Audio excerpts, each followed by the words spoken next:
Hey everyone, my name is Kayla Hickman, and today I'm doing a tutorial on how I made my daughter's cake topper using Procreate. So I have here my daughter's tablecloth that she picked out for her decorations, and I'm just going in Procreate, going to the HB pencil brush, and first I'm just sketching out how I want the cake topper to look. So I chose the mermaid, that was her favorite on the tablecloth, and I'm just sketching it pretty quickly, going back, erasing some parts that I don't like, fixing it, just getting that base pencil drawing how I want it to look.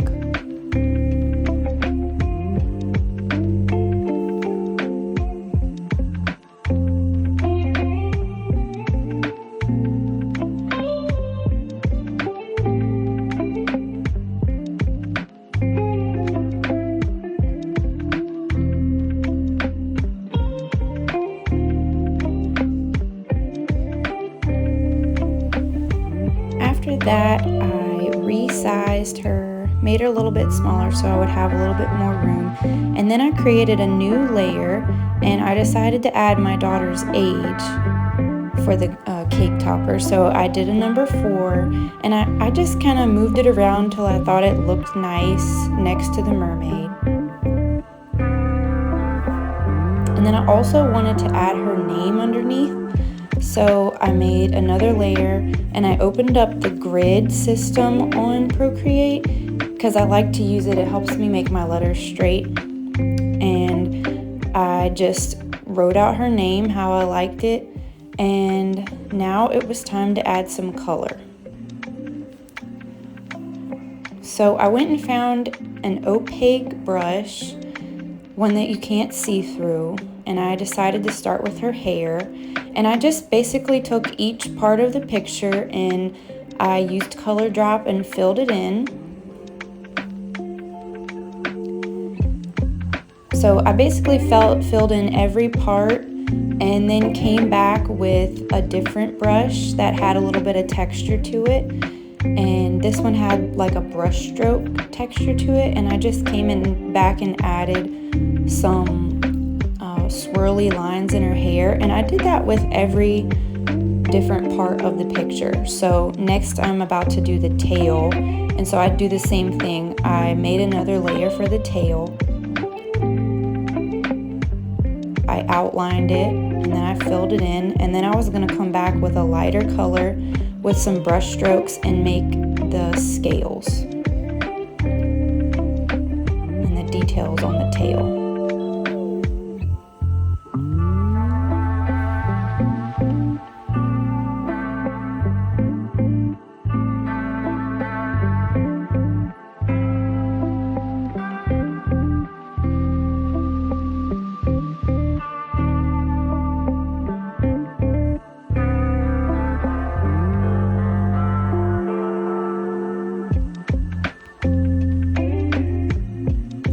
I'm just filling in a few little details on the tail with that lighter blue color. And now I'm going to start with her bathing suit top and do the same exact thing. I chose purple, then her skin tone. I basically came in with a solid, and then I come back with the details with a paint stroke brush on top of that with a lighter color.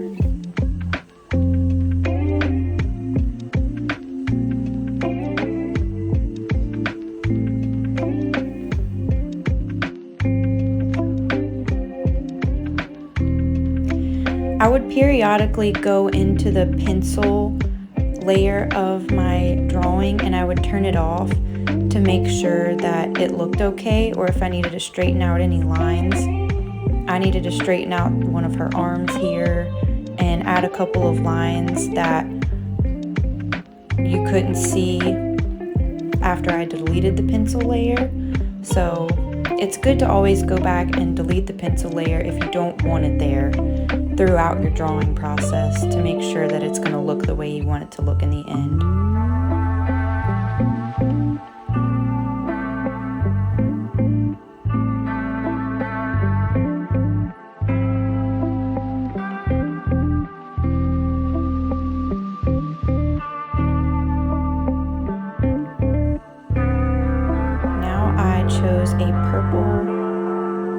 used an opaque brush just like I did with the mermaid, and I filled it in, and I used a purple color. And I'm just gonna go back in, I'm straightening it out, and I'm gonna go back in with some details with the pink and blue. I'm outlining it here just to make it stand out and give it some color.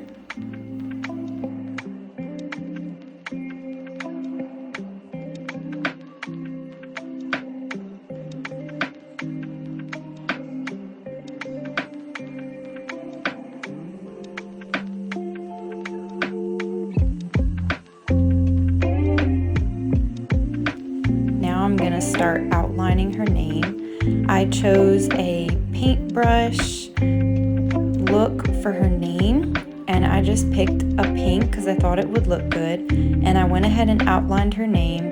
I had to go and try a few different ways, but my favorite was where I made it really thick, and then I came back on top of it with a different color and made it a thinner line. So that's what I ended up doing in the end, as you see right here.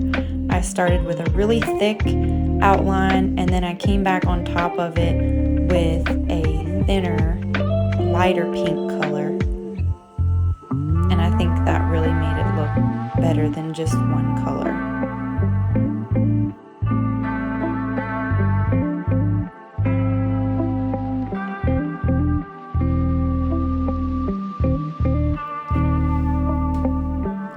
I just wanted to see what it would look like with a different color layered on top, but I ended up going with just the pink, and it looked good.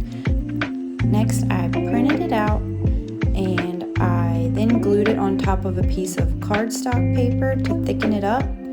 And then right here, I'm cutting it out, and then I'm gonna hot glue it onto some popsicle sticks and put it on top of her cake.